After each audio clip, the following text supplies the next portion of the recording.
Chương 17. Chiếc lá Bồ đề.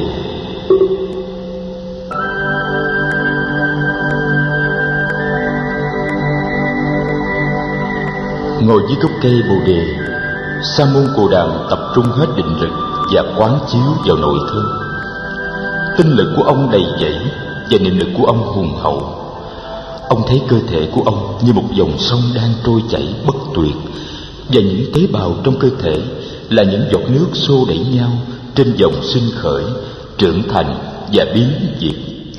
Ông không tìm thấy một cái gì đồng nhất và bất biến có thể gọi là ngã cả. Xen lẫn trong dòng sông cơ thể, ông nhận thấy một dòng sông khác, đó là dòng sông cảm thọ. Trong đó, mỗi cảm giác là một giọt nước. Những giọt nước cảm giác này cũng xô đẩy nhau trong quá trình sinh khởi, trưởng thành và biến diệt của chúng.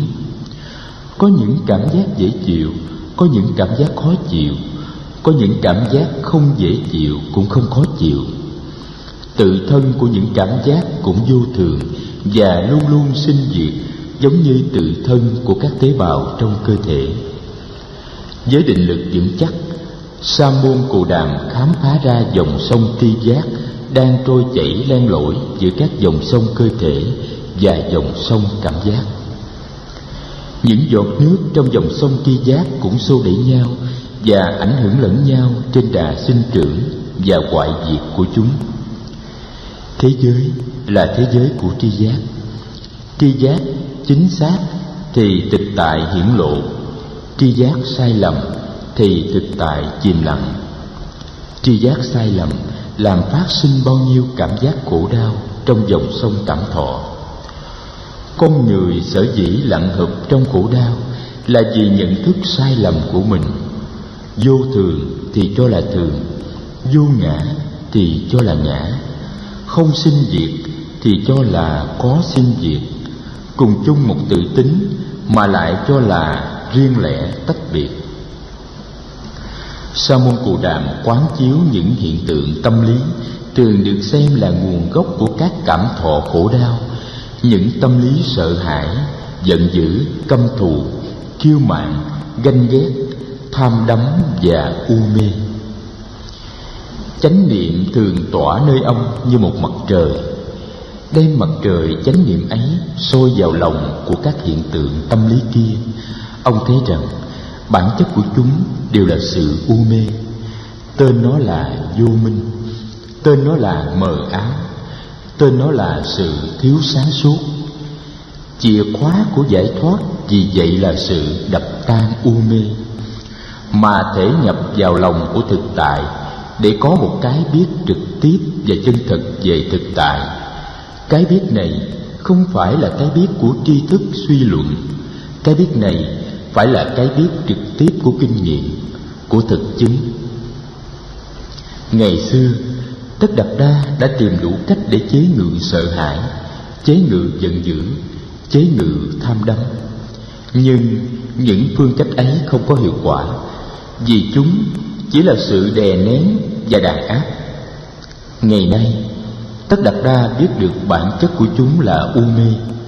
Giải tỏa u mê là đi tới sự hiểu biết, tức là làm cho chúng tự tan rã, như khi mặt trời lên thì tự khắc bóng tối tan biến.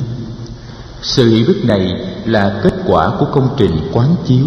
Giải thoát không phải là kết quả của một sự lẩn tránh thực tại. Giải thoát trái lại là hiểu biết được tự thân của thực tại để đạt tới tự do, cắt đứt mọi sợi dây khống chế.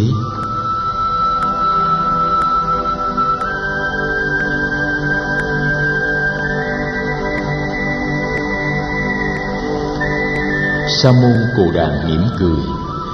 Ông thấy một chiếc lá bồ đề in trên nền trời xanh, đuôi lá hướng về phía đất và phe phẩy như đang gọi ông.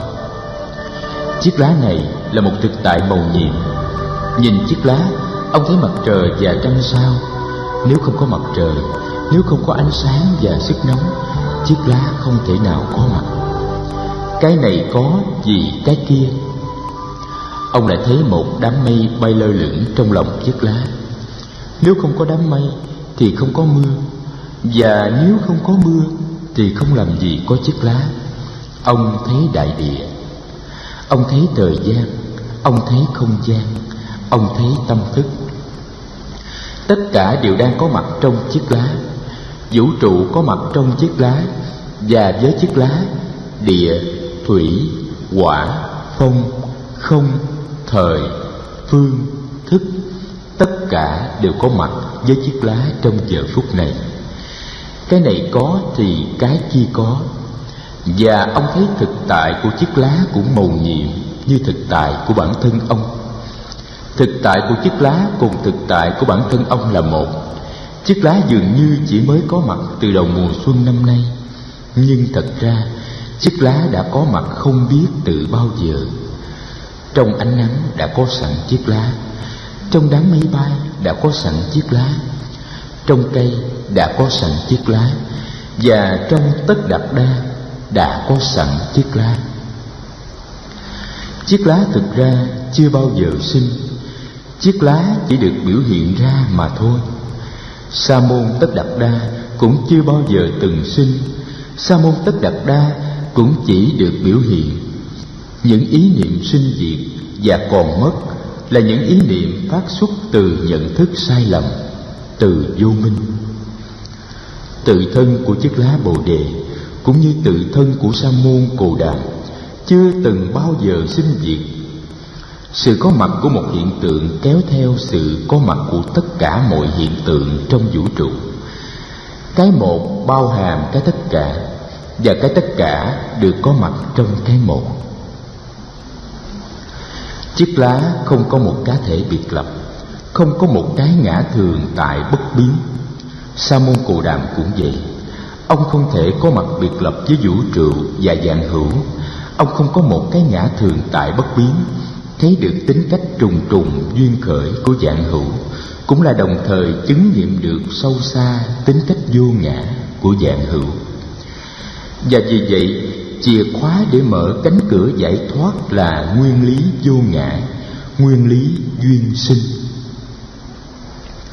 Một đám mây trắng bay qua, và chiếc lá Bồ Đề giờ đây đang in hình trên nền trắng ấy. Đám mây kia chiều nay có thể sẽ gặp một luồng khí lạnh và sẽ biến thành mưa. Đám mây là một biểu hiện, mưa là một biểu hiện. Tự thân của đám mây không có sinh diệt và còn mất. Nếu đám mây biết điều đó, thì khi cần được biến thành mưa, đám mây sẽ ca hát khi rơi xuống thành giọt trên núi rừng, trên ruộng lúa. Sa môn Cồ Đàm thấy được rằng trong thực tại không có gì sinh ra, không có gì mất đi, không có gì từ không mà trở nên có, không có gì từ có mà trở nên không. Và ông vượt thoát được các ý niệm có không và sinh diệt.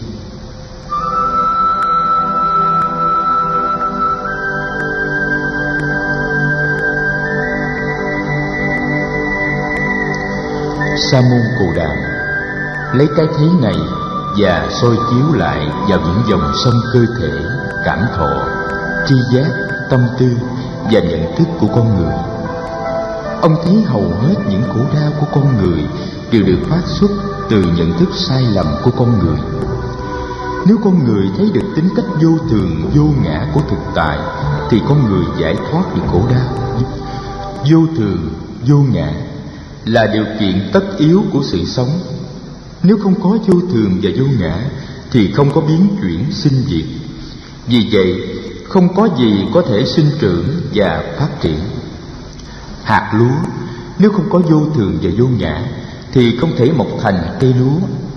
Đám mây nếu không có vô thường và vô ngã thì không thể nào biến thành cơn mưa. Em bé nếu không có vô thường và vô ngã thì không thể lớn lên. Vì vậy, chấp nhận sự sống tức là chấp nhận vô thường và vô ngã. Khổ đau bắt nguồn từ sự nhận thức vô thường là thường, vô ngã là ngã.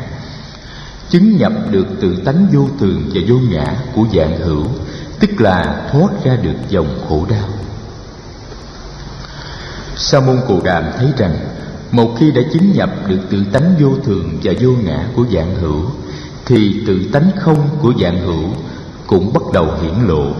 Không, tức là không sinh cũng không diệt, không có cũng không không, không một cũng không nhiều, không trong cũng không ngoài, không lớn cũng không nhỏ, không dơ cũng không sạch.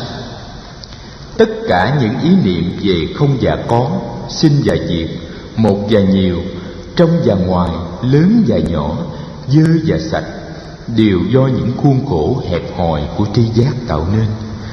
Thâm nhập được vào thể tính không của vạn pháp, Tất Đạt Đa vượt lên trên được tất cả mọi phạm trù của tri giác. Đêm này qua đêm khác, Sa môn Cù Đàm ngồi thiền định dưới gốc cây Bồ Đề, chiếu rọi ánh sáng của thiền định vào thân tâm và vào vũ trụ.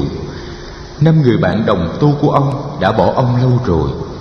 Bạn tu của ông bây giờ là núi rừng, là dòng sông, là chim chóc, là hàng vạn côn trùng dưới đất trên cây. Bạn tu của ông là cội Bồ Đề. Bạn tu của ông còn là ngôi sao hôm tỏa chiếu rạng rỡ vào lúc ông bắt đầu buổi thiền tọa tối. Đêm nào ông cũng ngồi thiền định cho tới khuya. Bọn trẻ con trong xóm mỗi khi đem thức ăn cho ông thường chỉ ở lại một lát vào giờ trưa, giờ nóng bức nhất trong ngày. Trưa hôm ấy, Tu Già Đa đem cúng dường ông một bát đề hồ nấu với sữa và mật ong. Các Tường cũng đem đến tặng cho ông một mớ cỏ cu sa rất tươi để ông trải làm tọa cụ. Các Tường lùi trâu đi rồi, ông có cảm tưởng là nội trong đêm nay ông sẽ đạt được tới chỗ tận cùng của sự tỉnh thức mầu nhiệm. Vừa hồi khuya, ông mơ thấy những giấc mơ rất lạ. Trước hết, ông thấy ông nằm nghiêng, đầu gối lên dãy Hy Mã Lạp Sơn, tay trái để trên bờ biển phương Đông, tay phải đặt trên bờ biển phương Tây, và hai chân chấm bờ biển phương Nam. Trong giấc mơ thứ hai, ông thấy từ rốn mình mọc lên một hoa sen lớn, và hoa sen này nở lớn như một vành xe, dâng cao lên tận mây xanh. Trong giấc mơ thứ ba, ông thấy chim chóc đủ màu từ bốn phương bay tới quy tụ bên ông, không biết bao nhiêu mà kể. Những giấc mộng ấy như báo trước sự thành công của ông.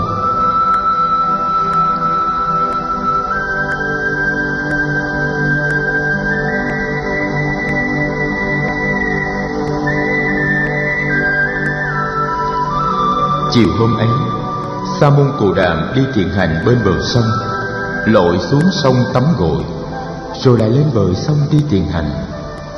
Khi nắng bắt đầu tắt bên sông, ông trở lại với gốc cây Bồ Đề quen thuộc. Nhìn gốc cây với tấm thảm cỏ mới trải, Tất Đạt Đa mỉm cười. Ngồi dưới gốc cây này, ông đã thực hiện được bao nhiêu khám phá quan trọng. Ông biết giờ phút mà ông chờ đợi từ lâu đã sắp đến. Cánh cửa giác ngộ hoàn toàn sắp được tung mở.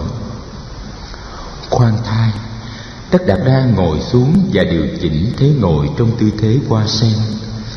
Ông đưa mắt nhìn ra, dưới kia dòng sông đang thầm lặng trôi, những ngọn gió thật nhẹ đang lướt qua bờ cỏ.